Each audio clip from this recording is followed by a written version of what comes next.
بے چینی ہمیشہ اس وقت بڑھتی ہے جب انسان دل کی بجائے دماغ سے جینے لگتا ہے۔ گناہ کا احساس روح کو زخمی کرتا ہے، مگر معافی اسے دوبارہ سانس لینا سکھاتی ہے۔ ذہنی کھیل ہمیشہ وہی ہارتا ہے جو دل سے جیتنے کی کوشش کرتا ہے۔ محبت جب صبر سے خالی ہو جائے تو وہ صرف ضد رہ جاتی ہے۔ زیادہ سوچنے والا کبھی حال میں نہیں رہ سکتا، وہ ماضی کے بوجھ میں زندہ رہتا ہے۔ شفا تب شروع ہوتی ہے جب ہم خود کو الزام دینا بند کر دیتے ہیں۔ جذباتی ذہانت یہ جاننا نہیں کہ کب بولنا ہے، کب چپ رہنا ہے۔ بے چینی کا علاج یقین میں چھپا ہے، مگر یقین کم ہی نصیب ہوتا ہے۔ زیادہ سوچنا وقت کا قتل نہیں، روح کی تھکن ہے۔ جرم کے احساس سے نکلنے کا پہلا قدم خود کو معاف کرنا ہے۔ ذہنی سکون اس وقت ملتا ہے جب ہم کنٹرول چھوڑ کر یقین کرنا سیکھیں۔ محبت وہاں کمزور نہیں ہوتی جہاں فاصلہ بڑھتا ہے، بلکہ جہاں احساس کم ہو جاتا ہے۔ محبت وہ شعلہ ہے جو دل کو گرماتا ہے مگر عقل کو پگھلا دیتا ہے۔ زیادہ سوچنا زندگی کو آسان نہیں بلکہ تھکانے والا سفر بنا دیتا ہے۔ اندرونی کشمکش انسان کو باہر کے شور سے زیادہ تھکاتی ہے۔ ضرورت سے زیادہ رد عمل ہمیشہ اندر کی بے سکونی کی نشانی ہوتی ہے۔ ذہنی سکون اس وقت پیدا ہوتا ہے جب ہم ماضی کو جینے کی بجائے سمجھنا شروع کرتے ہیں۔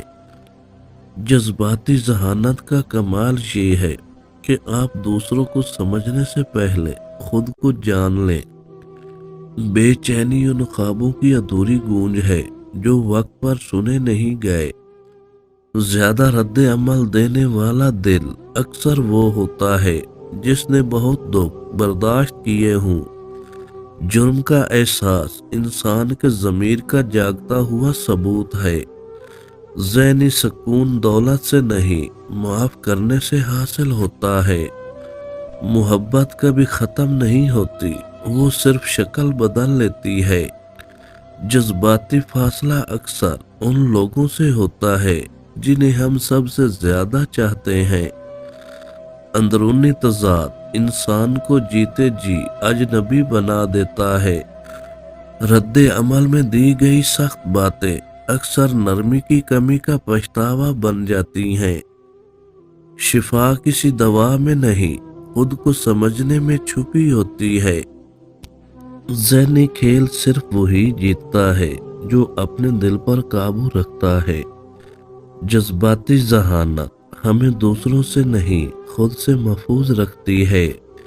بے چینی اس دل کی دھڑکن ہے جو سکون کو ترس رہا ہے۔ اندر کی خاموش لڑائیاں سب سے خطرناک ہوتی ہیں۔ رد عمل اکثر غصے سے نہیں، ادھورے احساسات سے جنم لیتا ہے۔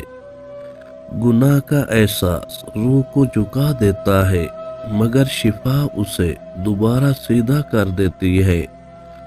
ذہنی سکون کا راز یہ ہے کہ ہر چیز پر رائے نہ دیں۔ رد عمل دینے سے بہتر کبھی کبھی خاموشی اختیار کرنا ہوتا ہے۔ اگر زندگی میں کامیاب ہونا ہے تو ان 4 چہروں پر کبھی بھروسہ نہ کرو۔ نمبر 1، مسکرا کر دھوکہ دینے والے، یہ سامنے نرم ہوتے ہیں، پیچھے وار کرتے ہیں۔ نمبر 2، ہر وقت بدل جانے والے، ان کا وعدہ، ان کی بات اور ان کا ساتھ کبھی ایک جیسا نہیں رہتا۔ نمبر 3، حسد کرنے والے، تمہاری ترقی انہیں برداشت نہیں ہوتی، یہ دل میں زہر رکھتے ہیں۔ نمبر 4، اپنے فائدے کے لیے جڑنے والے، فائدہ ختم ہوتے ہی ان کی وفاداری بھی ختم ہو جاتی ہے۔ ذہنی کھیل محبت کو کھیل نہیں بلکہ جنگ بنا دیتے ہیں۔ جذباتی ذہانت ہمیں لوگوں سے نہیں خود سے بچنا سکھاتی ہے۔ محبت کی گہرائی وہاں ختم ہوتی ہے جہاں اعتماد ٹوٹتا ہے۔